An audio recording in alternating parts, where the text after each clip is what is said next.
Hi, good afternoon. Any questions, concerns, complaints? So a little bit of good news that homework was due on Tuesday, now it's due on Friday. Okay, so you have a few more days. Two reasons for that. First, there's some people that joined the class, the course later in the week. And also, I'm not sure I will be able to cover all the way to color, which is the last couple problems of the homework. So, okay. All right. So the plan for today is, well, I'll start with, as always, with a brief review of what we covered in the previous class. And then we will talk about geometric transformations. And we're going to actually put that together with the perspective projective model to have now an end-to-end model that, given a point in the 3D world representing an arbitrary reference frame, I can figure out where it's going to be projected in my image plane. Okay? And then if we have time, we will talk about color. And the plan is for next class, we actually going to move away from geometry for a while, and we're going to do actually image processing. Okay? All right. Okay. So last class I introduced you to the projective coordinates, or sometimes called homogeneous coordinates. And what we did was add one more coordinate to whatever I'm used to. So if I have a two-dimensional space, like a plane, instead of using two coordinates, I'm going to use three. If I'm in the 3D world, instead of using three coordinates, I'm going to use four. Okay? And the idea is that this fourth one is actually sort of a scaling factor that I can use. Okay? So what we're saying is that given a point here represented in projected coordinates with three coordinates, if I scale that three numbers by the same amount, it's still the same point. Okay? And the benefits of introducing this extra burden of carrying one more number when I'm doing operation stuff are two. Anybody remember why I saw that this was a good idea, even though it seems like, a waste to have one more coordinate? Define the vanishing point. So one thing is to represent ideal points. Okay, so that allows us to handle points at infinity the same way that we treat any other point. Okay, and yes, ideal points will project into the vanishing point. We saw that. And the other reason was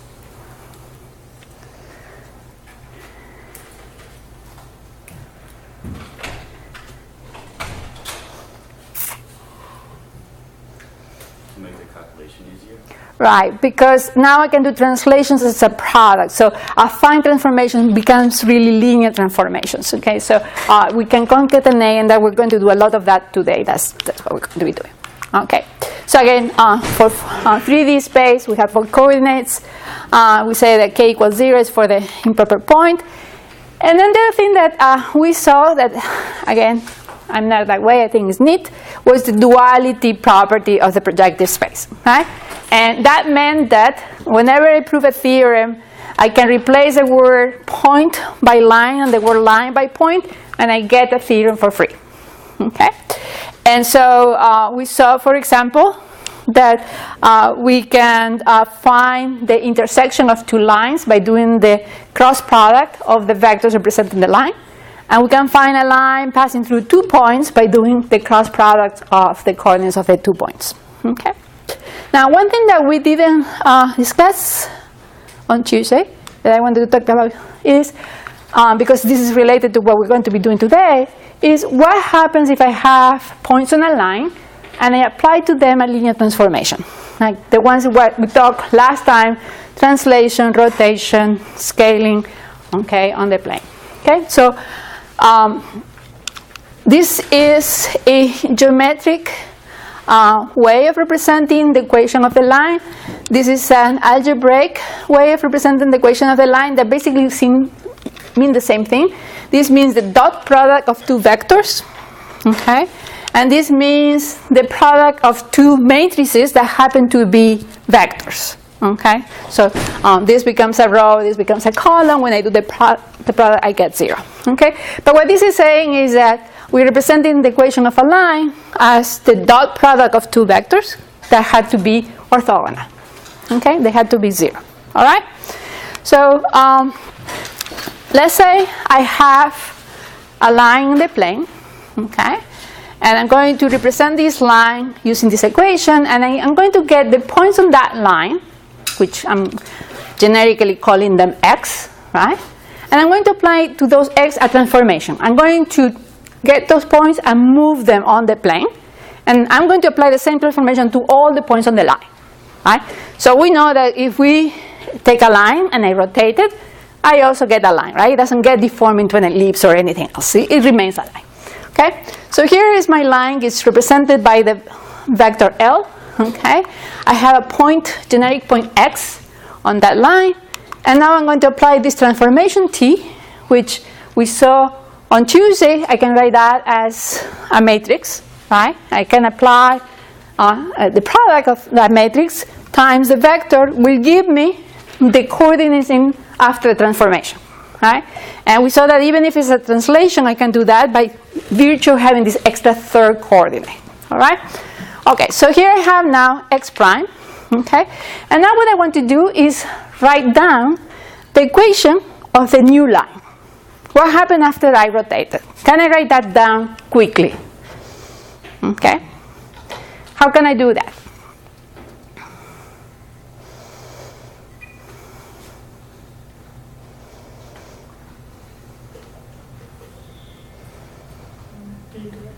I apply t to x, right? So here's my equation, right? This is my algebraic equation. This says that the equation of the line is given by the product of these two matrices, okay? L transpose times x. Now, I'm going to plug in t, which is what I want, okay? Now, I want this equation to still be valid, right? So if I plug in t, I'm also going to plug in t inverse, right? Because the product of the two is the identity. It's like I had not put anything. The equation is still true.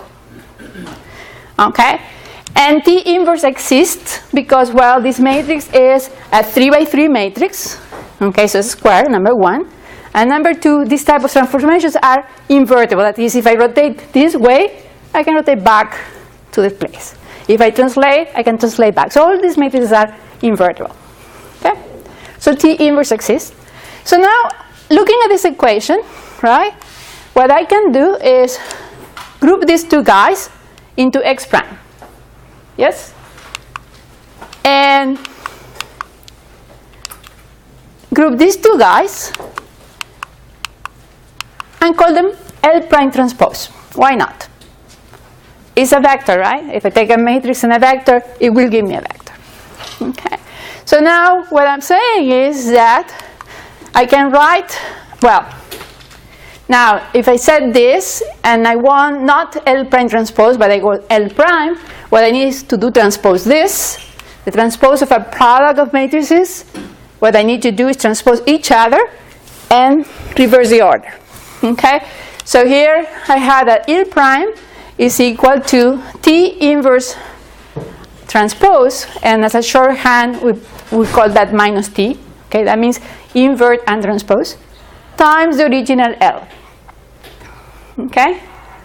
And now I can write the equation of the new line as simple L prime transpose times x prime equals 0. Okay? So now I know how to transform a line equation very simply, right? If you give me t, right, what I need to do for give you the new vector L prime, I need to do this transformation. Okay? Questions? No? Save this for later. We're going to use it, promise, sometime in the semester. Not quite now, but soon. Okay. We also talk about projective transformations, and I mentioned that these are linear transformations, and in this class we are interested in two types of those. One that goes from one dimension and keeps in the same dimension, so from P2 to P2, or from P3 to P2, we go down by one. Okay, and we have a theorem that said that to establish one transformation like this, I needed n plus 2 correspondences. So if I was from P2 to P2, I need 4 points. If it was from P3 to P3, I need 5 points. And we did the proof. I'm not going to do that again. Okay. All right. So here are examples of projectivities that go from planes to plane. This one over here, I have points on a planar, on the scene. So for example, on the floor. And I have 2 cameras. And of course, there is a projectivity that goes from this plane to the image plane, and from this plane to this plane. But it's also nice that there is a projectivity from this plane to this plane. Okay. Here's another one where we have now 2 image planes, but the same center of projection. So you can think of that camera on the tripod rotating on the tripod. Okay. And in that case, the points in the 3D world and the points in these 2 image planes, they're also related with the projectivity. We're going to use these 2 cases later on in the semester to derive mosaicing, how to do mosaics. Okay? That will allow us to go from one image to another image by using this. All right. So the last thing I think we were talking about on Tuesday was about these geometric transformations. And we said that there is a ordering in the transformations. Here is the most simplest one. And this is a more general one. And so each general one has as a special case the guys that are simpler to the, well, depends how you're looking, to your left. Okay? So we have the matrix equations for doing translation, Euclidean, similarity, and I think the last one that we did was affine. Okay, so today what we're going to do is projectivities. Okay, so I'm going to flash this. You have seen them before. This is translation.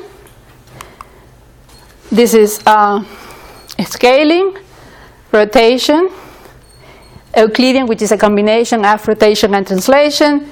And similarity, we have now a scaling on the rotation part, and then affine, where we say that this matrix now can be any matrix 2 by 2, but we have this last row here being the row 0, 1. Okay. All right. So this is new. I think we didn't see that on Tuesday. Okay. And this is the way we will write a projective transformation. So I start in this example with a square. I apply a transformation which is projective that goes from P2 to P2. That gives me a closed form, a closed shape, a polygon. Okay, so if it was closed, it remains closed. Okay, but now this does not have necessarily parallel sides, and it doesn't preserve dimensions either. Okay. And the equations for perspective projection can be given here. This is if I have a point P in the original space and I want to map it to the new space, what I need to do is apply a matrix A to the point P, add it and translation vector V, and then apply also a vector C to P and add 1 and then do the ratio of the 2. Okay, so this definitely is not a linear transformation in the sense that I have this division now. Okay, before I didn't have any divisions. Okay. Now we're going to represent this still in matrix format, right? And we can do that because again we're using projective coordinates. Remember that to go from projective coordinates to Cartesian coordinates, what we did was we took the last coordinate and use that to scale the first 2 or 3 coordinates I have, right? And here's exactly what we're doing, right? I have, this is the output of applying this matrix that has A, B, C, and 1 to the homogeneous coordinates P and 1. And so the first 2 coordinates of the output are given by A times P plus B, which is the numerator of this expression. And the last coordinate is given by C transpose times P plus 1, which is the denominator here, right? So this is a number. The denominator is a number. That's why I can divide, right? What I have over here on the numerator is a vector. It has 2 components, right? So I'm scaling that vector by this scalar number in the bottom, okay? So this is consistent with projective geometry and projective equations and projective coordinates that I introduced earlier. All right?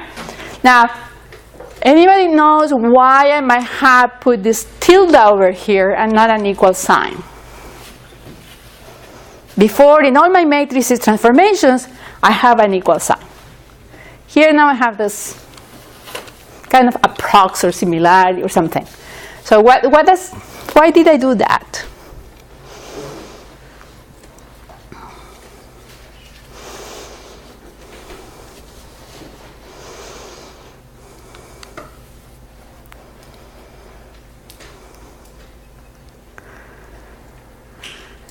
This is the first time that the last row doesn't say really 1 is equal to 1.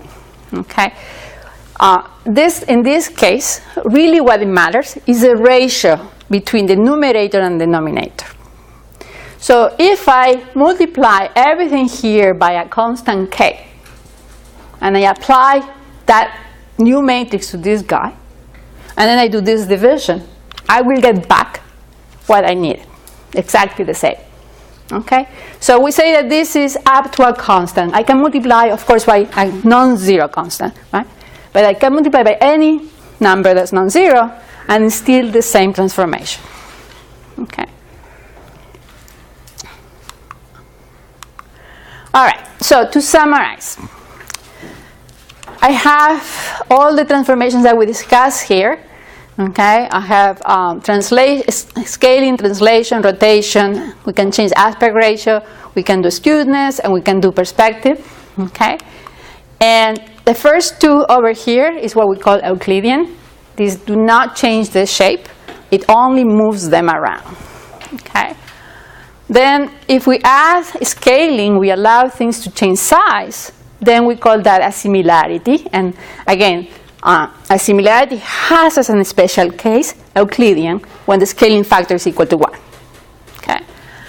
Then we have aspect ratio and skewness together with the previous one that makes an affine transformation. And then the most general of all is perspective, okay, which includes all of the others as special cases. All right? This table, which is from your textbook, summarizes all these transformations in terms of how would you write them in a matrix format, how many degrees of freedom it has, and what it preserves, what is invariant under these transformations. Okay?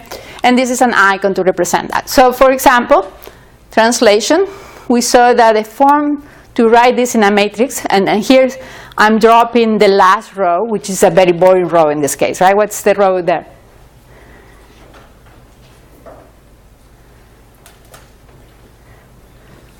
This, and this, and this. All of the first 4 here have the same last row. That last row was 0, 0, 0, 1. Okay, so it's 1 equal 1.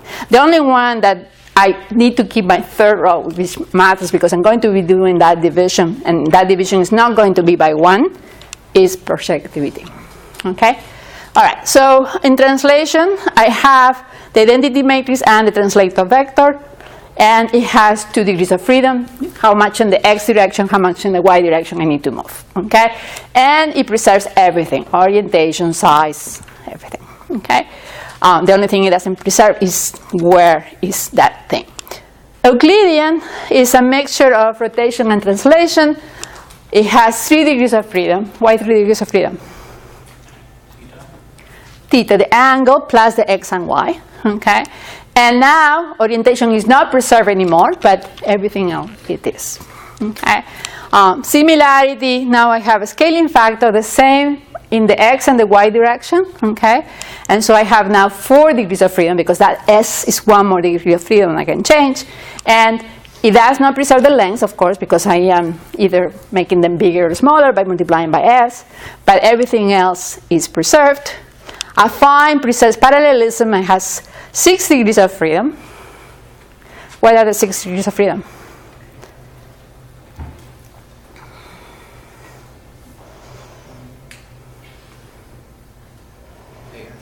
A and B, right? A is 2 by 2, has 4 numbers. B has 2. I'm free to choose as please and still an affine transformation. Okay, and then projectivity has 8 degrees of freedom, and the only thing that preserves is really straight lines, meaning that if it was a straight line, I will get a straight line, but besides that, nothing else. Okay, why 8 degrees of freedom?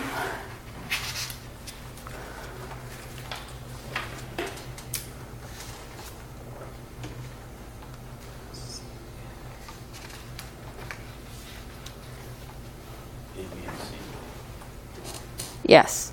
So H is 3 by 3, which means I have 9 numbers, but it's up to a constant. So for example, I can fix one of those numbers equal to 1, and I have all the other A's to play around. Okay? All right. So now I'm going to go a little bit in some math concepts that at the beginning it might seem a little why I'm covering this in computer vision, but hopefully in a couple of slides we'll say maybe she was right. Okay, maybe not. But so we talk about what in mathematics is called a group. Okay, and a group G is made out of. I need to have 2 things to have a group. Okay, the first thing I need to have is a set of elements that I can play with. And I need to have an operator that can be applied to those elements. Okay? So that's the first 2 necessary things that I need to have a group. Now, just any set of things and any operator does not make a group.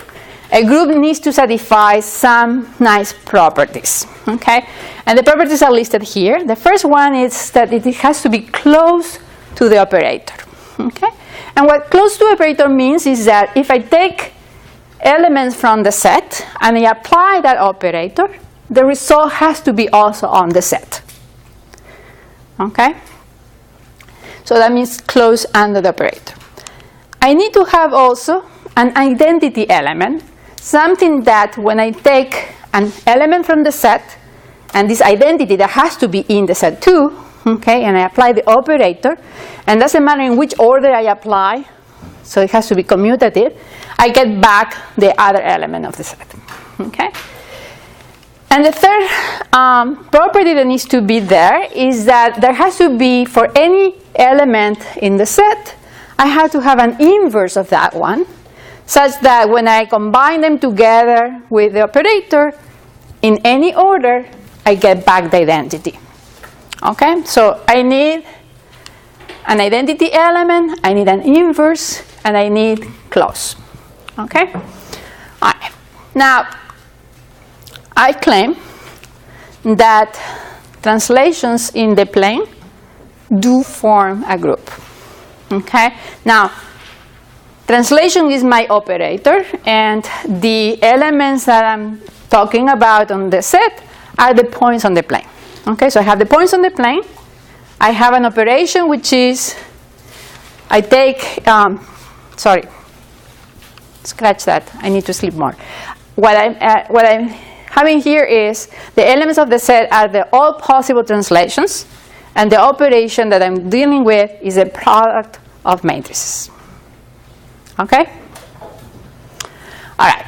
So here I have one element on that set. Right? We saw that the translations were written in a way that had, well, they were all 3 by 3. It had identity in the upper corner, and then the last column is the translation vector. Okay? So it had this particular form. And again, my operator is the product of matrices. All right? So one thing that I need to be aware, of course, is that multiplication of matrices is not commutative. But it is associative, right? I can multiply and portions, factors, and then multiply together as long as I keep the order right. Okay? So let's prove that these 2 things, the set of all possible translations on the plane and the product of matrices, is indeed a group. Okay? So what do I need to do to prove that? What do I need to show?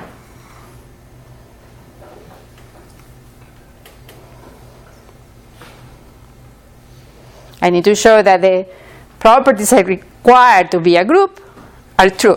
That is, that it's closed under the operation, that there is an identity element, and that I have an inverse element. Okay, so if I can find those three things, I have a group. Okay, so is it closed?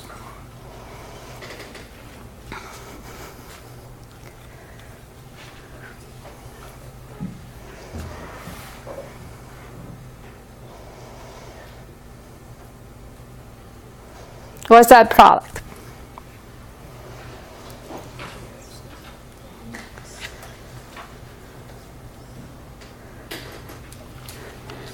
Geometrically speaking, what this product means is first translate my points by an amount Sx in the x direction and an Sy in the y direction.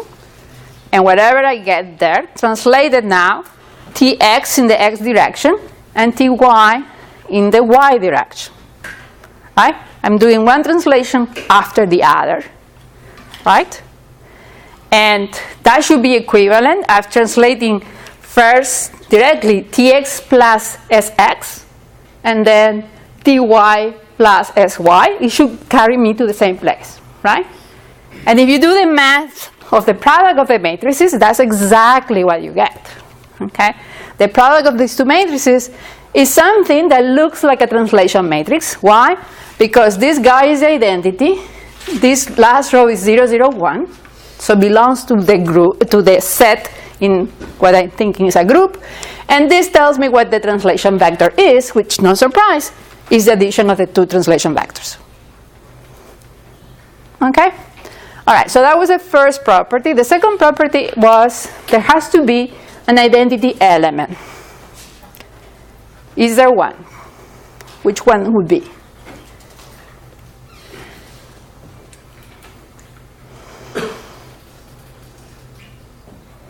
What would be the identity for a translation matrix? I being the identity, right? Meaning I don't translate at all. Okay, I stay put.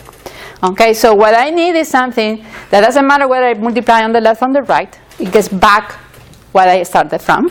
And we know that the identity matrix satisfies that for matrices. So I do have an identity element. So I have two check. I need the last one. The last one is I need an inverse. Okay. Does the inverse exist? Which is actually the whole point of going through groups really is this last point, knowing that that actually holds. But how can I tell that it holds? Sorry? It's full rank. And what would be the inverse in this case? Think geometrically. This is the beauty of this math. It's very geometric. Replacing like negative tx, negative ty for this. Right. So if I move tx and ty, and then I move minus tx minus ty, I'm back where I started. Okay. And so the inverse is exactly that. Is this matrix over here. That again is a translation matrix. It has identity over here, minus tx minus ty. And you can check that when you do the product, indeed you get identity. Okay. All right. So that was translation. We are not really going to prove it, but obviously Euclidean groups also, Euclidean transformations are also a group, okay? It's closed under composition. That is, if I give you two matrices of this form, I do get a matrix of this form, where this is a rotation and this is a translation. There is an identity, which is the identity matrix, and there is an inverse. You can do it, okay, and check that actually checks, okay? All right. So as I said, this is a computer vision class. It's not a math class. We will do some math, but very little really. Okay. And so why did I do all of this? Okay. Well, the reason is that groups are really nice. Okay. Because they play well with you. Okay. They're inverse matrices. You know that you always stay in the playground. You don't get kicked out of the neighborhood by applying an operation. Okay. And so I can concatenate operations one after the other, and I'm still there. Okay? So for example, suppose I have some state, okay, and I apply a transformation, and brings me to this state over here. So this transformation could have been a similarity or a projectivity or an Euclidean transformation, okay? Something that makes a group, is in a group. So I go from here to here, and then I apply another transformation that brings me to here. And now I ask the question, is there a transformation that would take me from state 3 to state 1? Okay, I know I can go from 1 to 2 and from 2 to 3. Can I go from 3 to 1? Yes. Why? How can I just quickly prove that that's true? I use the inverse, so I know that if I can go from 2 to 3, I must be able to go from 3 to 2 because the inverse exists, right? This was part of the group. And I can go from 2 to 1 also because the inverse exists, okay? And now, why can I go from 3 to 1? Because I can combine them, right? They are close under composition, under operator, okay? So I do this times this, and then here, okay? And notice that also what it shows me in which order I need to do these operations, okay? Again, keep always in mind that matrix product is not commutative, so it doesn't matter in which order you do things, okay? All right, so again, sorry to reiterate on this, but it's important. These transformations do form a hierarchy, okay? And the most general one is the projectivity, the less general is translation, right? So the next after projectivity was affine. After affine came similarity. Similarity came Euclidean, okay? Now, question. I said, say the Euclidean transformations form a group, okay? What happens if I combine two different kinds of transformations? Okay, so now I'm not in the same group, right? So before I was doing translation times translation, or rotation and translation times rotation and translation, and that guaranteed I was in the same playground, okay? But now let's say I decide to be a little more creative and I start mixing things. What happens there? Where do I land?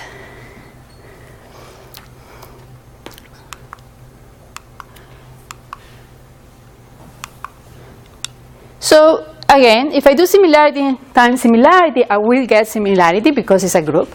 But if I do similarity times affine, I will get affine. Why is that?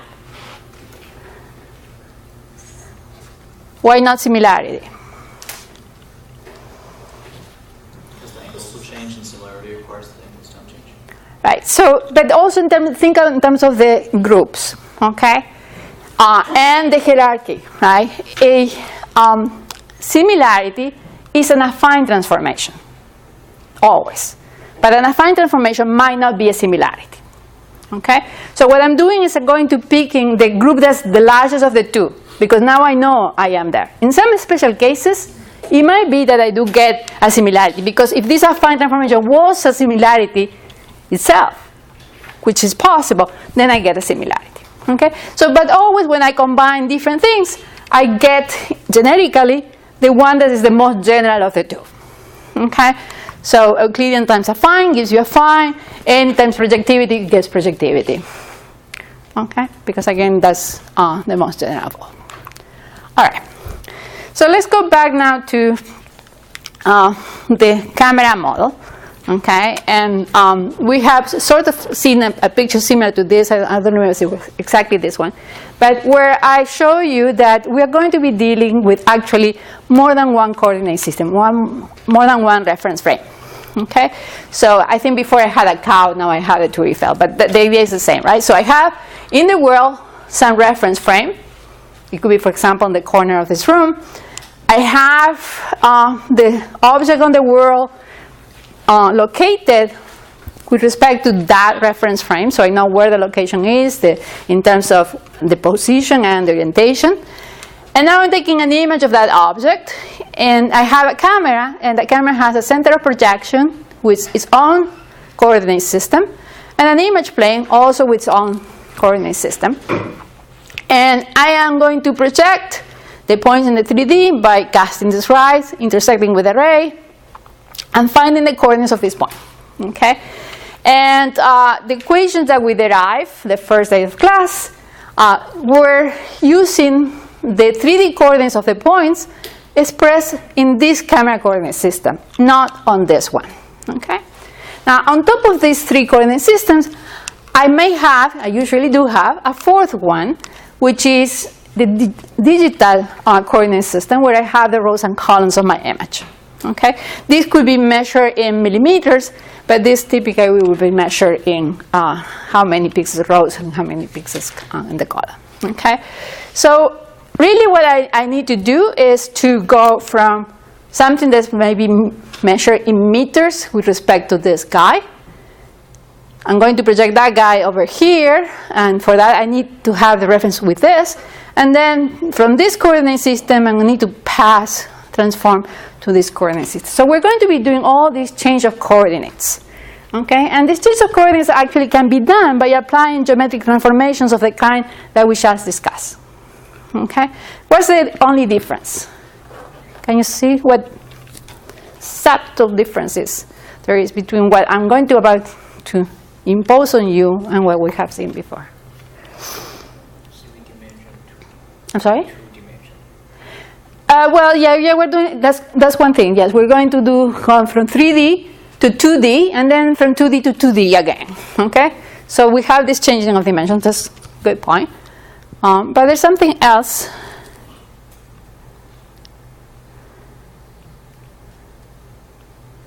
That's different.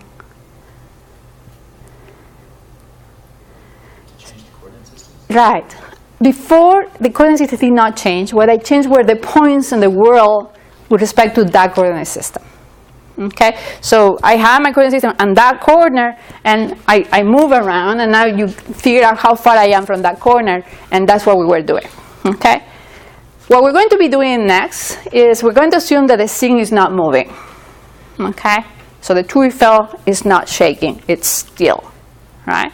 And what I'm going to be doing is changing the reference frame. So I'm translating or rotating my reference frames. Okay? Now, it's all relative. It's basically what we're going to see is just the opposite transformation. Okay?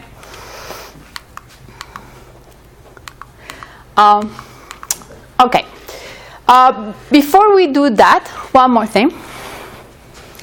Let's take these equations and write them in matrix format. Why? Because again, I want to combine my projection with all this coordinate system that I said I'm going to be doing as transformations. How do I write this as a matrix equation?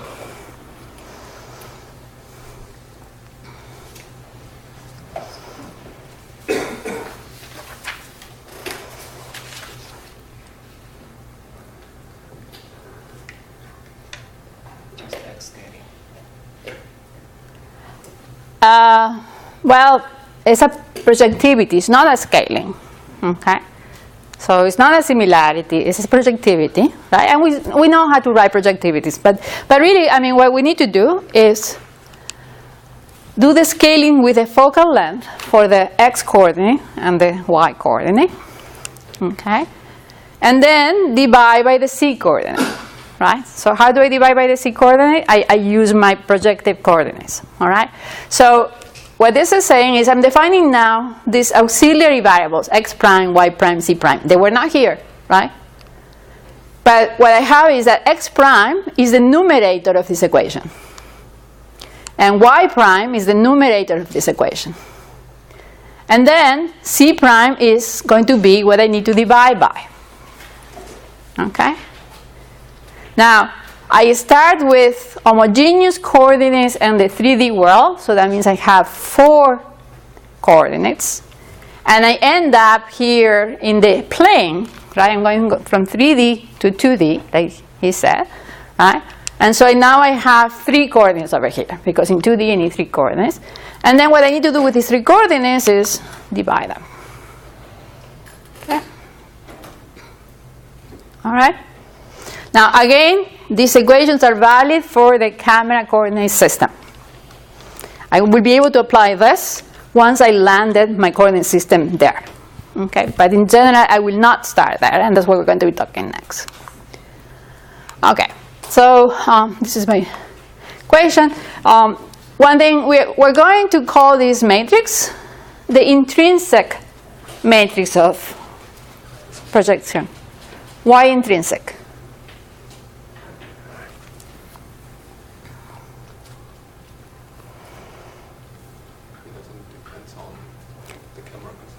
It doesn't depend on the camera position. It only depends on an intrinsic parameter, which is the focal length.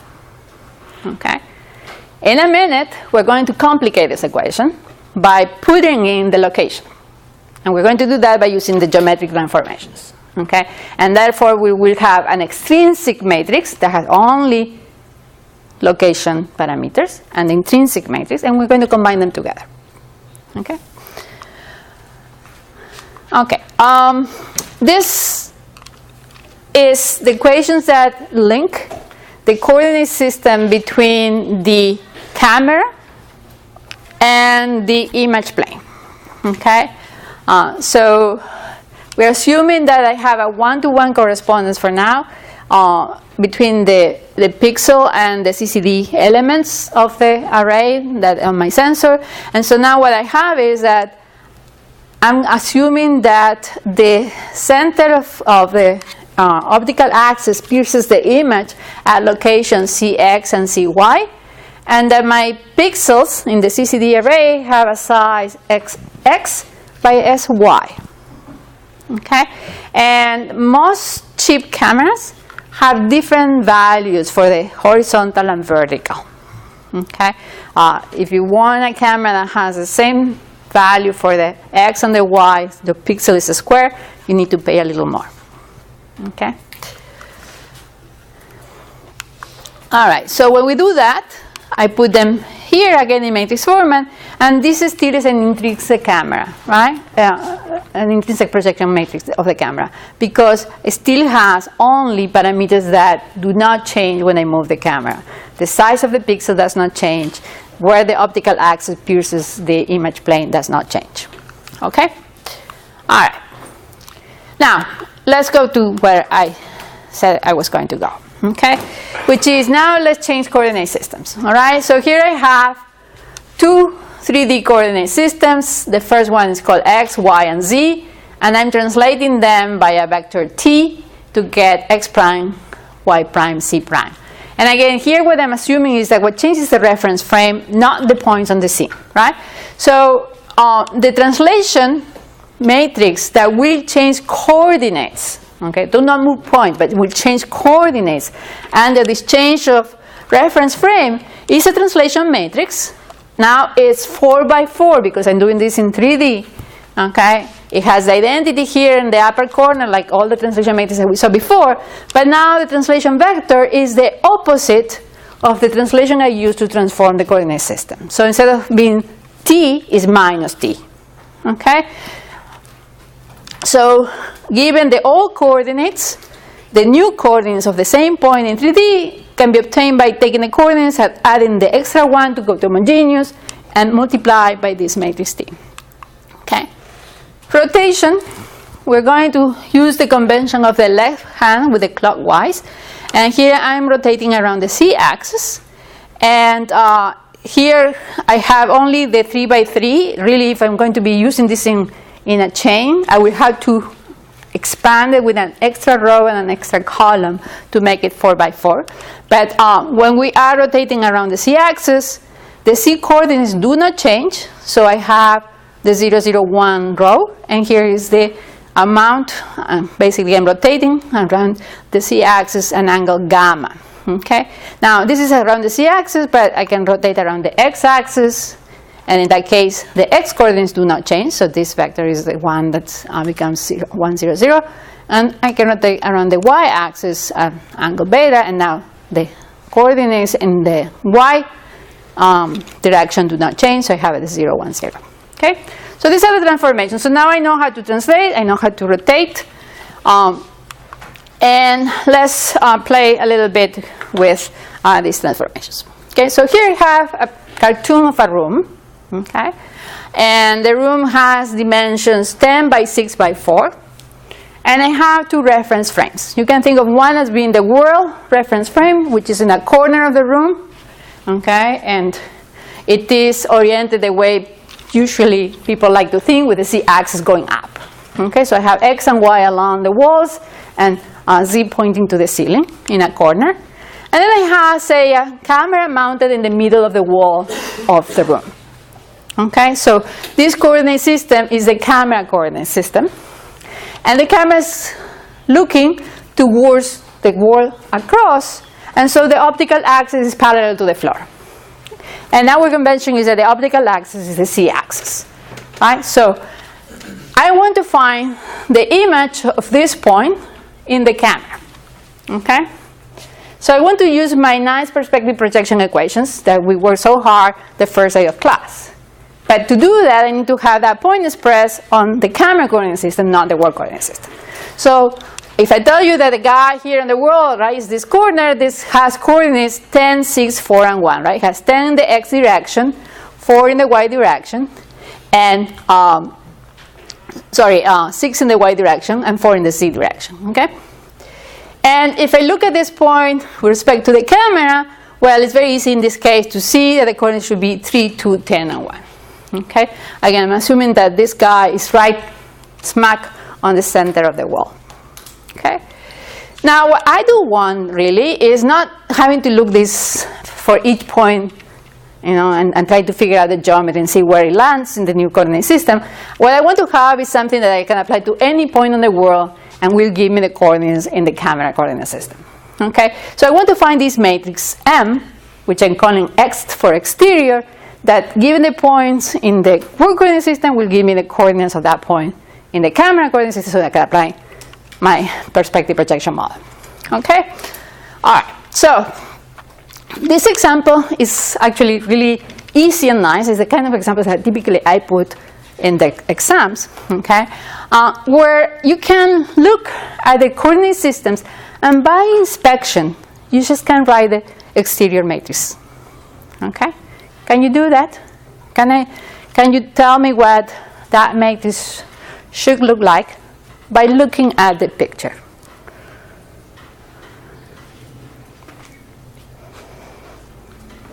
It's going to be rotation and translation matrix. Yes, there will be a rotation and translation matrix, right? Because I need to translate from here to there, no doubt about that. But just translation won't do it, right? Because the name of the labels of the axis will be wrong. Right? The horizontal axis will be labeled X, not Z, as I need. So I need also to rotate. So I need to do translation and rotation. And again, you can rotate first and translate later, or vice versa, as long as you're careful how much you rotate, how much you translate. Okay? You will get to the same place, just with different routes. Okay? There's more than one way to get there.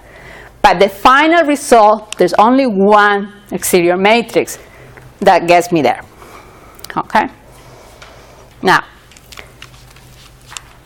this example, and I pick it because it's easy, right? It's easy because the axis, even though the labels are wrong, they're all parallel to each other. And so, by inspection, I can write these equations very easily, right? What I'm saying is that the x-axis in the camera coordinate system is parallel to the y-coordinate system. So x is equal to y. But it's not exactly y, there is a shift. And the shift is how much? Well, half of the wall, which happens to be 3. So x camera is equal y of the world minus 3. Same thing for the y-axis. The camera is parallel to the z-axis, so have z over here. I'm pointing in the same direction, so that's I have a plus 1 in front, right? And then the shifting, well, the shifting is this height, which is half of the height of the wall, so it's 2 minus 2. And then for the z-axis, well, it's equal to the, the z-axis in the camera, right? It's parallel to the x, and there's no shift at all. So I have that. So I have these equations, and now that I have those equations, I can write the matrix equation very easily, right? Just like this. What I have is, over here, something that can be split into two pieces. The first column here, the last column of this matrix, is indeed a translation. How much I need to translate the coordinate system. And this is a rotation. Now, it's not a rotation along a single axis. It happens to be that I need to do 2 rotations to get where I need to get. But it is a rotation matrix. You can check that the determinant of the matrix is 1, that the inverse is a transpose, that the rows and columns are orthogonal to each other. Okay? All right? Everybody got that? Okay. Now, this is a very special case where I can look at it and, as I said, write the equations and write the matrix. You might not be so lucky in an exam, and you might get axes that are not quite that aligned. Right? So we need to figure out how to get there. I need to figure out how to do the rotation and translation. So I'm going to do that again for the same example here, so I can actually check that my answer is right. Okay? But we're going to do it as if, I could not do it just by simple inspection. All right. So what we do is by steps, and as I said, there are more than one way to get to Rome. I can rotate first and translate later, or I can translate first and rotate later. I usually start with translation, but not really fast rule about that. So I'm going to translate the world coordinate system such that the origin now is at the same place where the origin of the camera coordinate system is. All right? And I'm going to write down how much I moved. Now, I need to decide in which coordinate system I need to write that vector, because now I have 2 frames of reference. I'm always going to write that in my current coordinate system. So right now I am at the world, so this is written in the world coordinate system, and I move 0, 3, 2. Okay? So, and I know how to write the matrix equation for this translation. Is a matrix that has the identity in the upper block, and then the last column is minus the translation. So what I'm going to be doing, and again, I'm going to start writing my transformation from the right to the left. Okay? This is the first thing I did. I applied to my point.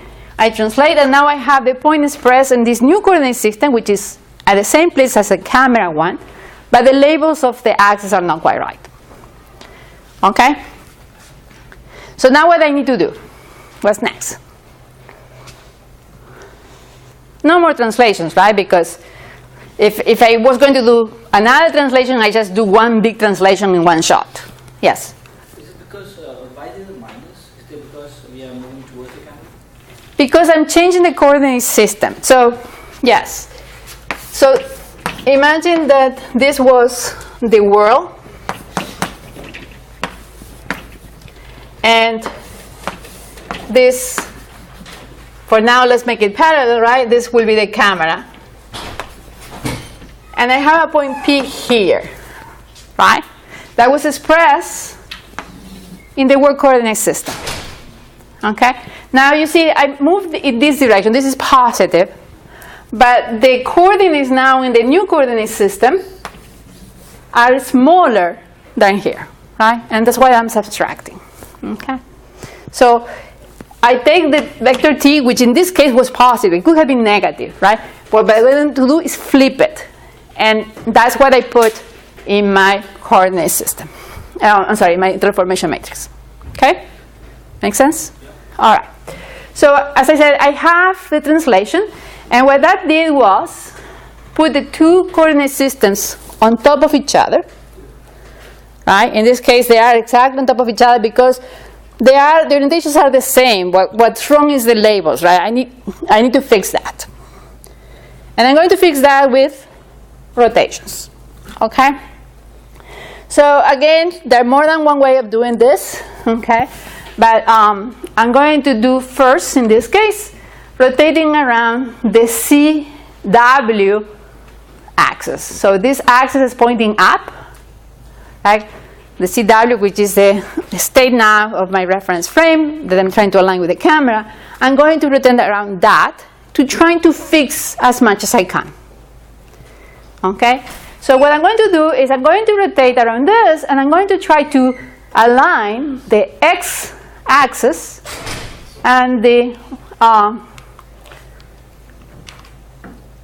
x-axis of the other coordinate system. Do I make sense? Okay? So when I do that, let me go back to here. I'm saying that I'm rotating. This is what people get confused a lot. Is I need to figure out whether I'm rotating positive or negative. And I have my convention with my equations, right?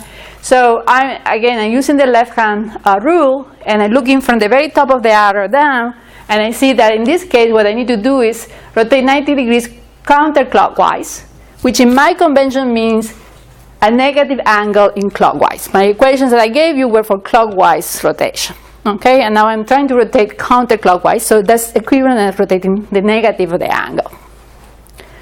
All right? So I go back to my formulas and write down, okay, the rotation around the z-axis has, well, the last row is always 0, 0, 0, 1, so the dimensions match. Then I have no translation, so I have 0, 0, 0 here. And then over here, because I'm rotating around the z-axis, the third row that corresponds to the z-coordinates is 0, 0, 1, meaning that the z-coordinate will not change after the rotation, right? Because it's the axis, so it doesn't change. The x and the y will do change, and depends on the cosine and the sine of minus 90 degrees. Am I done? No, unfortunately, right? What do I need to do? I need to rotate again. Which axis should I pick to rotate? Hopefully the answer is not there. X. Why X? Because I already worked very hard to fix it, and if I rotate anything else, I will mess what I just did. The only way that things do not change is if I pick that as my axis of rotation. So I fix the X, that's my next axis. Okay? So I'm going to rotate around X, and what I want to do is make the CW fall into CZ, the YW into YZ. Okay? And I'll be done. Okay, when we do that, it's again a counterclockwise 90 degrees, and so that gives me that. Okay? Again, because I'm rotating around the x-axis, the first row is 1, 0, 0. I'm not changing x coordinates, and then this portion over here is the rotation of around the x-axis of minus 90 degrees. Is this the same as I had before? Can you go to the previous slide? Here? Here? What's the question? Okay. So is this the same as I had before? Yeah, it is. I checked before putting them in the slides because it's easy to make mistakes here, especially with the angles and the orientations. But if you multiply these three matrices in the right order, you get back what we started with. Okay? Now, again, if you can do it by inspection, by all means. Okay? Don't go through all of this. But sometimes if the angles are, one is at 45 degrees or 30 degrees, you're stuck. You need to think in the geometry, how we will align that. So we do have usually a problem like this in the exam. Sorry. And you can bring to the exam coordinate systems made out of straws or pencils if you like them to help. People sometimes find that helpful to try to align in the space. So that's one of the things that you can bring as a prop. Okay? Any questions? Yes? Is there any special reason that you use left-hand rule? No. It was just a choice I made at some point, and I stay with that. Yeah, but if you have a better... the equations I gave you were using that convention. Use whatever is comfortable. Okay? What you need to give me is the right answer, though. That's all right. So what we just did through some pain was to go from the work coordinate system to the camera work coordinate system. That was 3D to 3D. So my transformation matrices were all 4 by 4. Okay. Now we're going to go from 3D to 2D. That's projection. Okay, and then we're going to go from 2D to 2D to go from what we call the film coordinates or the image plane coordinates to the actual image pixels coordinates. Okay, so here's a picture of what we just did. I have a point in the 3D world that has coordinates with respect to this reference frame. I would really like that point expressed in this reference frame. So I take this coordinate system and I bring it up here by doing some translations and rotations. And now I have my exterior matrix. So I have the point on the world, apply the exterior matrix that gives me a point in the interior, in the camera world. Okay, and this guy was actually a combination of that translation and the rotation. Now that I have the point in the camera coordinate system, I can apply the perspective projection equation that was intrinsic one, and that will give me the image coordinates, homogeneous image coordinates of that point.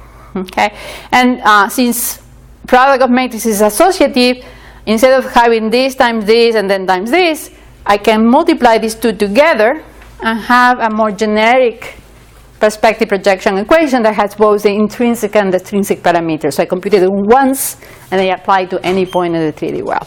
Okay? So this is that. Questions? Okay. So the next question I have for you is, how do, I have a camera here that is looking at the screen. I might have a reference frame, again, in the corner of the room. How do I find this M matrix that change the coordinate system from that corner to the tripod? How do I find M? How will you go about it practically? Right? I want you to figure out where I'm going to get projected into the image plane of the camera, and I tell you my location with respect to that frame. I ask you that. How will you go about finding M? We present some spatial points. Okay, and? Some spatial points like 0, 0, 1, 1, 0, 0. That point I check whether in the camera coordinate and in the real coordinate. Yeah, but say if my work coordinate system is in that corner, right, and I just pick the 0, 0, 1, it's probably around, on that vertical axis and then on the floor. This camera is not seeing them. So how? You will find the reference coordinate of the coordinate frame of the camera, and then find the difference between the coordinate frame and a camera coordinate frame, and accordingly change the objects.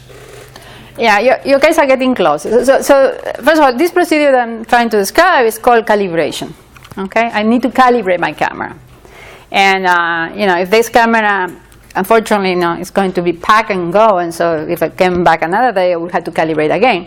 That camera on the ceiling stays there, and if nobody does it, this looks like a pan and tilt zooming camera. But if nobody touched it, I calibrate it today and I come back tomorrow, and I can use the same calibration, right? So the process of finding this matrix M is calibration, and what we're going to do is use the fact that this needs to hold, right? That if I have a point expressed in the world camera system, and I apply this matrix M that I'm after, the result should be the coordinates of its image in the image taken by the camera. Okay? So what I need is to have some points that I'm seeing with the camera that I know where they are located with respect to the reference frame. And that will allow me to try to figure out what this M transformation is. Okay? So M, let's start first by figuring out how many degrees of freedom it has, how big it is. M is 3 by 4. Why is 3 by 4?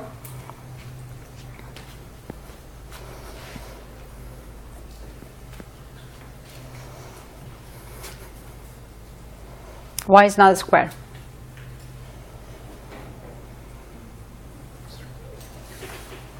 Because we're converting from 1D to the tangent. I'm going from the 3D world and the scene, which is a point in 3D, and with homogeneous becomes 4. And I'm going to the image plane, which is 2D, which the homogeneous becomes 3. Okay, so I'm going to from 4 to 3. So that means that my matrix has to be 3 by 4. Okay, it has 6 degrees of freedom. Okay, that matrix has 12 numbers in it, but I am not free to choose the 12 in any way and have a projective transformation that handicaps from that world to Z. Okay? I only have 6 degrees of freedom. Okay? So here's what I was saying. I have my matrix equation that says take a point in the world, expand it with an extra 1, take the matrix 3 by 4, and multiply, and will give me the homogeneous coordinates of this image, right? And to get the actual image coordinates, what I need to do is take the first 2 coordinates of here and divide it by the third. Okay? So when I go to look at my image that I captured with the camera, right, what I measure for a given point in that image is not x prime, y prime, or z prime. I measure little x, little y. Okay? I'm disregarding right now the conversion between pixels and millimeters, but I do measure the 2 coordinates of a point in 2D. Okay? So what I need to do is combine these 2 equations, right? So what I'm going to say is I'm going to multiply x by c prime, and that will give me x prime. And I'm going to multiply y by c prime, and that gives me y prime. Okay? And I know that x prime, which is x times c prime, has to be equal to the first row of this matrix times this vector over here.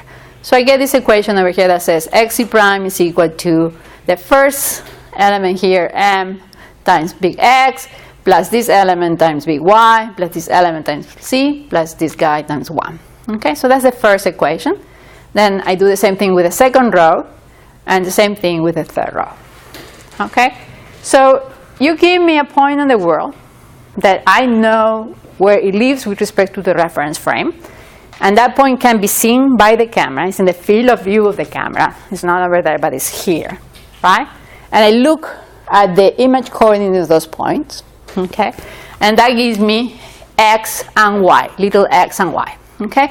So that means that in these equations, there's some things that I know that I could measure, and there's some things that I don't, okay? What is that I know? What am I assuming that I know?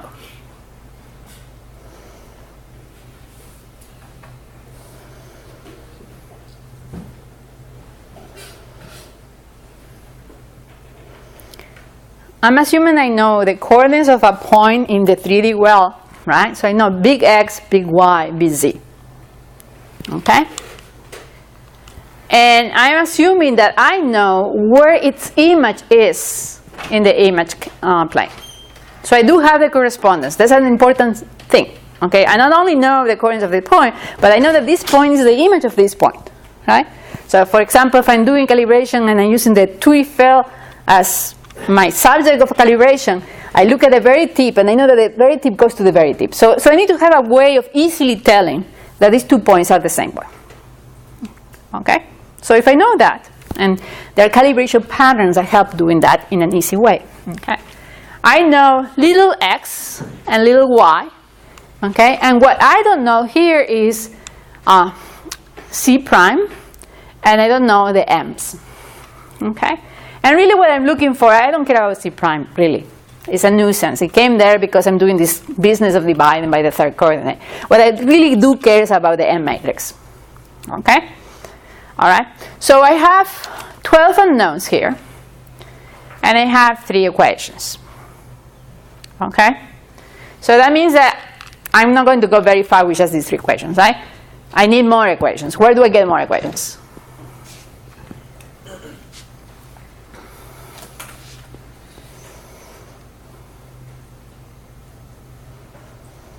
Okay, go get me another pair of points, okay? And that will give you 3 more equations, and a couple more, okay? And so, in the end, I will have a bunch of equations per correspondence pair. Now, why did I go from 3 to 2? Well, again, I don't care about C prime. C prime, as I said, it was a nuisance, and I have here actually more unknown variables and degrees of freedom. So what I'm going to do is I'm going to eliminate this equation by plugging in C prime, which is given by this now, into the first 2 equations. Okay, so I eliminate that third with a 2. Okay? So now it's very clear that for every pair of corresponding points, I get 2 equations. Okay? So now what I need to do is pile up this couple of equations and make a linear system that I need to find my unknowns. Okay? And again, I have 12 numbers that I don't know, the m's, but I only have 6 degrees of freedom. Okay? So I really don't need actually 6 points. I might be able to do with less.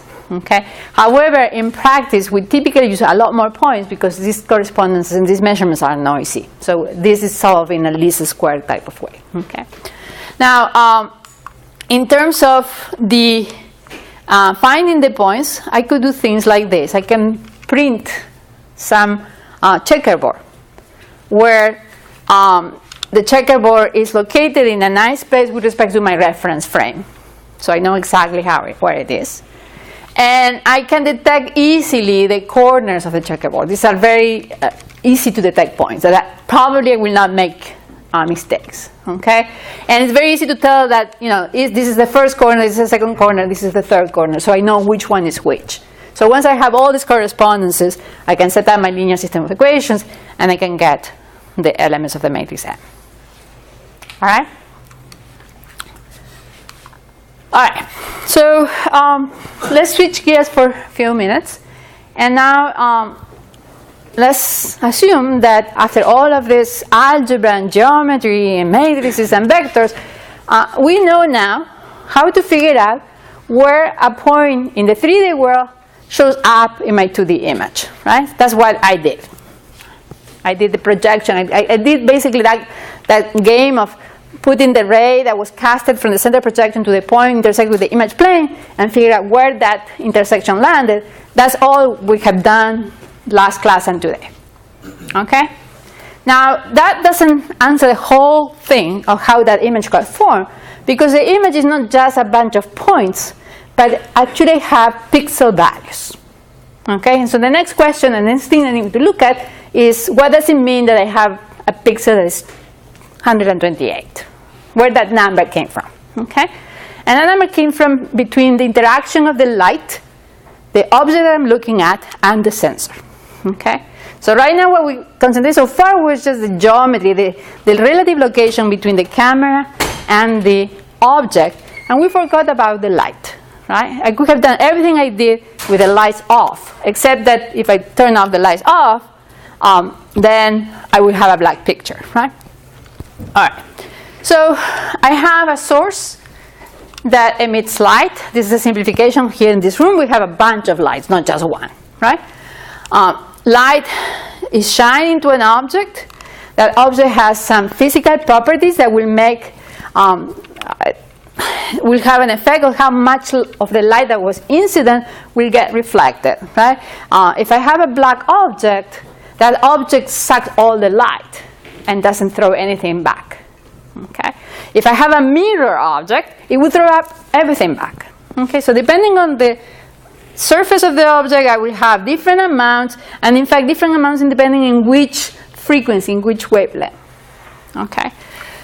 And then that light that's reflected off is what is actually get captured by the array in the sensor, and at the end gets translated into 128. Okay? So we have to characterize illumination. And again, illumination is made of many wavelengths. Okay? We, as humans, look in what we call the visible spectrum, right? That goes from the ultraviolet to the infrared. That's where we look. So we have from the purples to the reds. And lights can have different amount of each of these wavelengths. So, for example, an almost white light, what will happen is it will have equal amounts of each wavelength. Okay? On the other hand, I can have a very yellow light that has a lot of wavelength on the yellow and none of the others. Okay? So I can have monochromatic lights like this. Here are some sketches of different lamps or lights. And you can see that, for example, incandescent lamp has this profile of wavelengths. while daylight is fairly flat. And this is a sodium lamp, which is basically pretty yellow. And these are other sodium lamps that have a lot of yellow, but they might have other wavelengths together. Okay. So that characterizes, the type of wavelength that comes out from here to here. Again, this object is going to absorb some and reflect the rest. Okay, and there are a couple things that that play a role in that. It's not only the surface material, but also has to do with the angle that the light comes in.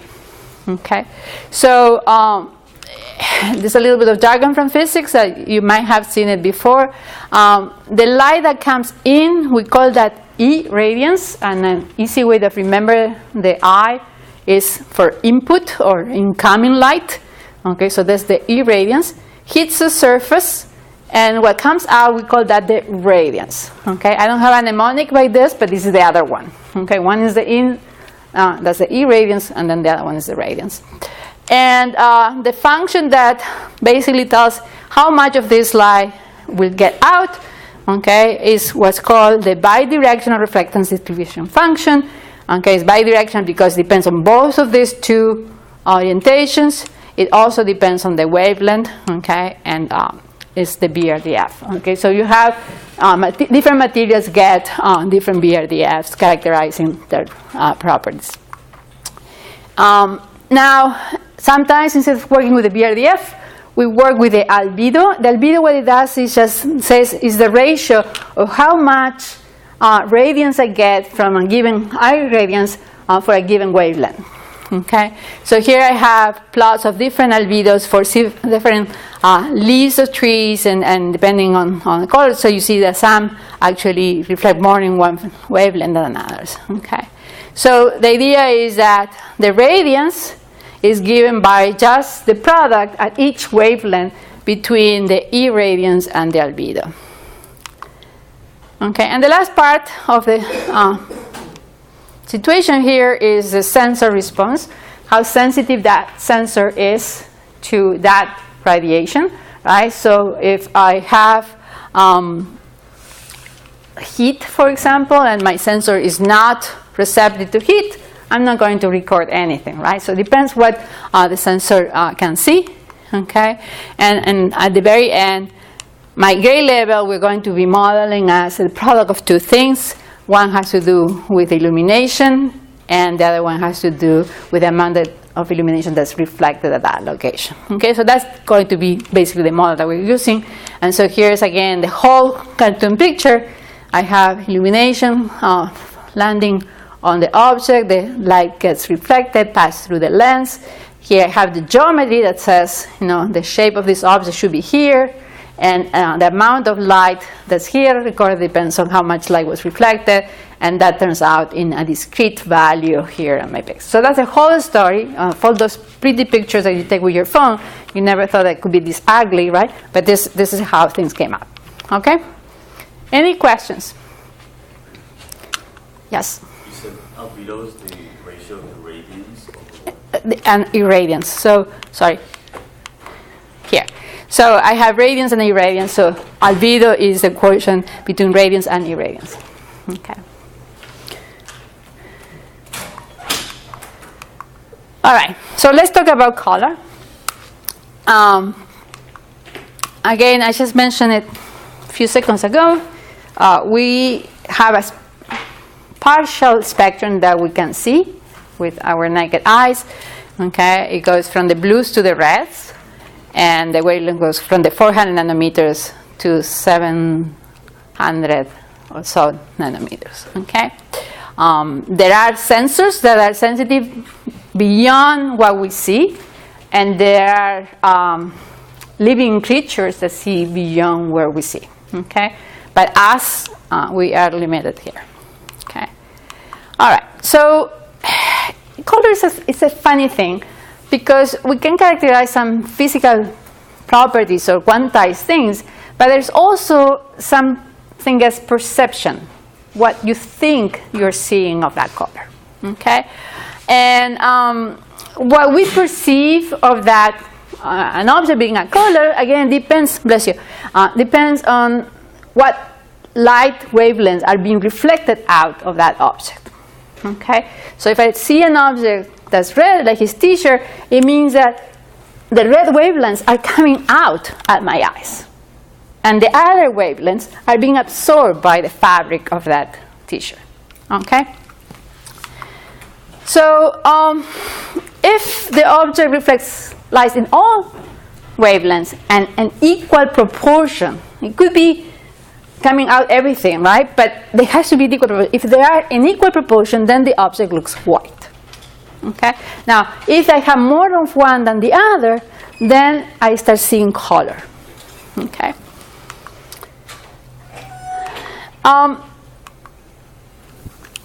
Achromatic light means it's void of color. Okay?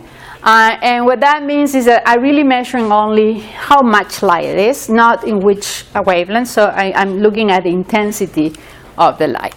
Okay. Now, we're going to be talking about some properties of color in the next few slides. And here are, so you can read them. Okay. We have something called the radiance, and we talked about that 1 minute ago, right?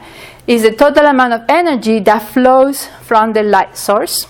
Okay, in this case, it's from the object. Okay, then I have the luminance, which is the amount of energy that an observer perceives. So if I see it brighter, that has more lumens to it.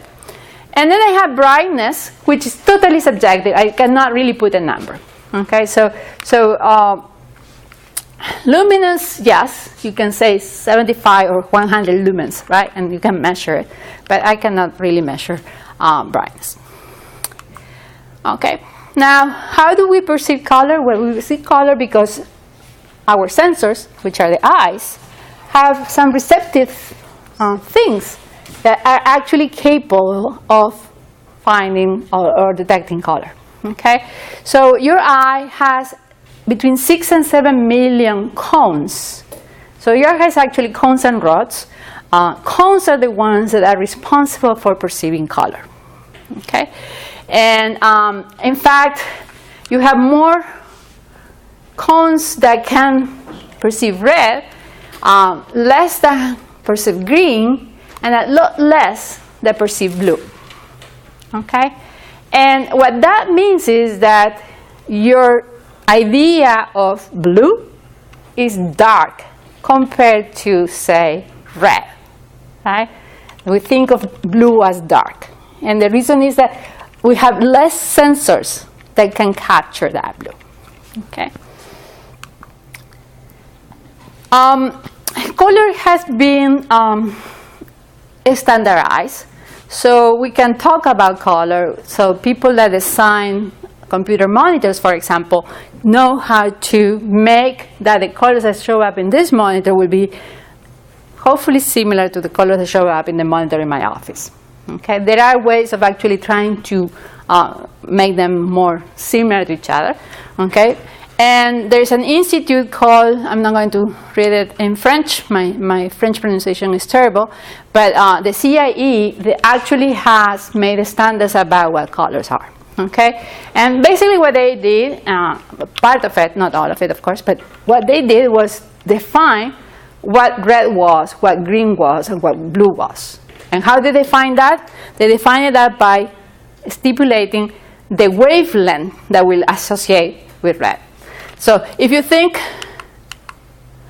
of this picture, right, all of this looks reddish, right? So which one is truly red? You have to pick one, okay? And that's what they did. They picked a particular wavelength that's what we're going to call red, and a particular wavelength that we call blue and green, okay? All right. So these are the numbers that they pick. And again, the idea is that these are based on experiments done with humans, how we see colors. So they took a lot of people and they basically asked, which one do you think is red, right? And based on that, they decided on these wavelengths. Okay. So these are the three primary colors. We know that we can combine colors to see other colors. But you cannot create all possible visible color with just these three. Okay. All right, now how we combine colors. Here is the rules of adding primary colors. These are secondary colors. So if I mix red with blue, I get magenta. If I mix green and blue, I get cyan. And if I mix red with green, I get yellow. Okay? And so computer monitors, for example, the way that show you color is by actually producing very close to each other this mix of colors. So your eye integrates them to see purple or to see cyan, okay? Even though, and they start with primary colors. Same thing with printers, okay? You print in color by mixing different colors. That's why your printers have different toner bottles, all right? Now, if you have done that lately, you might remember that your toners are not red, green, and blue, right? They are cyan, magenta, yellow, and black, okay? And the reason is that in printing, typically we print over white paper. And so instead of adding color, what we want to do is subtract color, okay? And so that's why we use the CMY color map. And we use black also because it's a lot cheaper to have black ink than trying to mix colors to get black, right? If you did all the colors, you just get a very dirty black. It's much easier to have just one cartridge that has just black ink, all right? So here are the secondary colors. You can see how we can add things if we have light, and how we can subtract things if we have pigments. Okay, so this is for printing. This is for basically cameras and monitors. Okay. All right. A couple more characteristics that I had not mentioned yet for color. We talked about brightness, and we said that that is basically a subjective idea of what color is. But we also have something called hue and saturation. Okay? Hue is the dominant wavelength of the color. So again, colors are made out of a combination of wavelengths, right? But the one that has the most, that's what we call the hue. Okay? Now, because if we're all equal, we have white, right? If we have one that's more, we will not have white. We will have more of that kind of color, all right? And depending on how much more of that one we have with respect to the others, that's what we call saturation. Okay, so the ratio between a particular the hue and the rest, okay, the amount of white that's being mixed on the color, that measures saturation. And because this has to do with color and not really intensity, okay, we call these two together the chromaticity. Chroma comes from color. All right. So, if I give you these two squares that I did with my keynote presentation, they were both done with red. Okay, so they have the same hue. Why you perceive them different, one pinkish than the other. I don't know why it looks so yellow. In my monitor, it looks more like pink. The reason they are different is because one has more white than the other. Okay, so they have the same hue, but they have different saturation. Okay. Now I mentioned sometime, I think it was in the first or second lecture, that color is a very important cue that we use a lot to do recognition. Okay. And for example, it's very useful to find out people, okay, to find faces in images, right? But if you look around, you know, we are all from different parts of the world, and so our skin is different, right? But it turns out that if you look at the color of skin and you're paying attention only to hue, we are all very much alike, no matter what our parents were, okay? So if you can decouple the hue from the saturation, and we can, right? You can use hue to detect faces in image fairly accurately. It's not just enough, but really it gives you a first cut of where to find faces. Okay. Okay. Bless you. So we have the standard color matching function that it was determined again by the Institute CIE that will take RGB values from, say, your monitor, and it will translate into what the human eye perceives.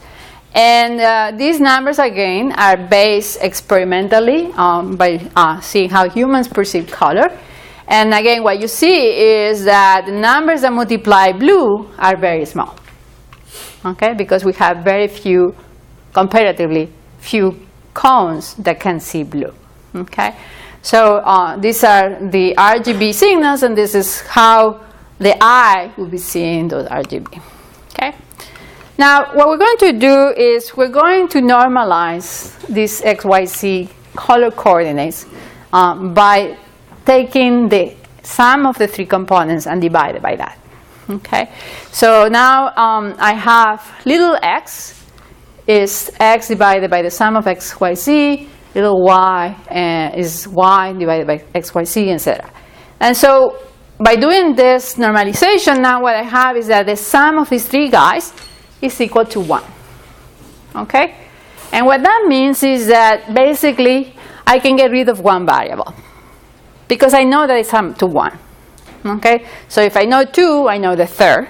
And so instead of displaying or plotting things in 3D, because I have three components in color, I'm going to be plotting things in 2D.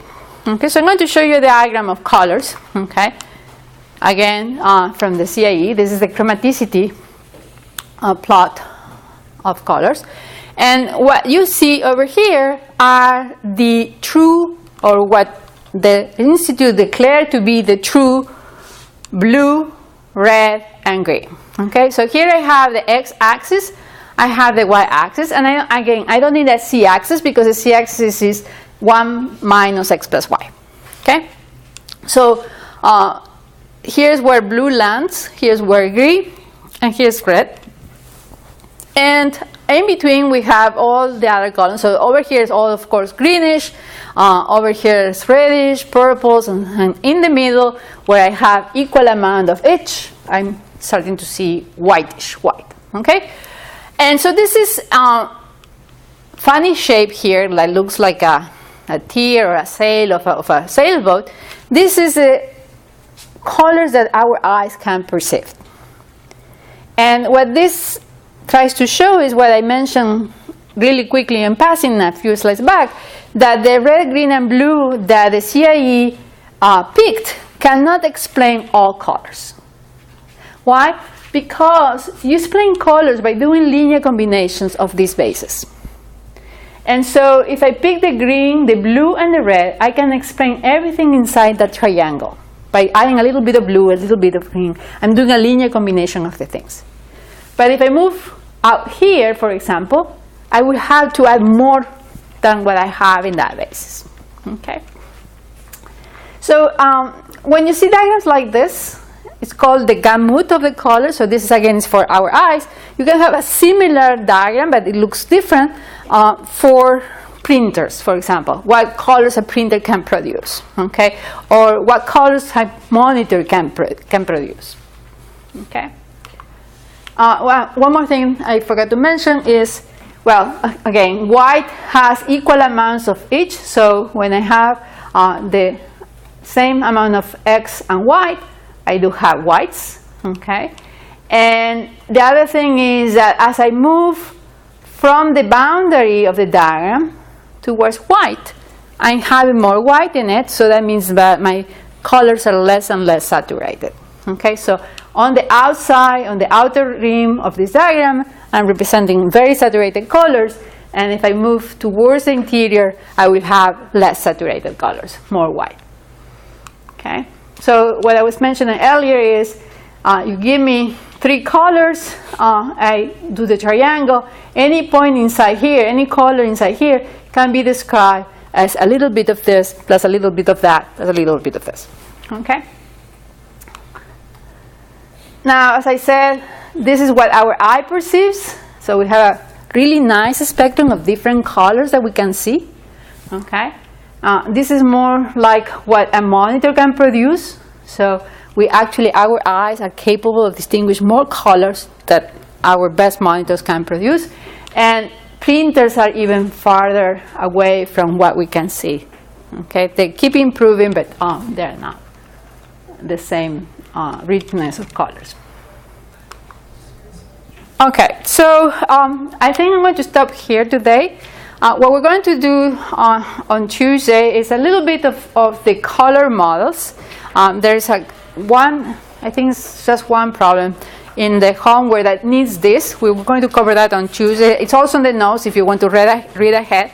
But what we're going to see is that you can express colors using different coordinate systems. The same way that we did geometry for translating from the world to the camera, we have coordinate systems for colors.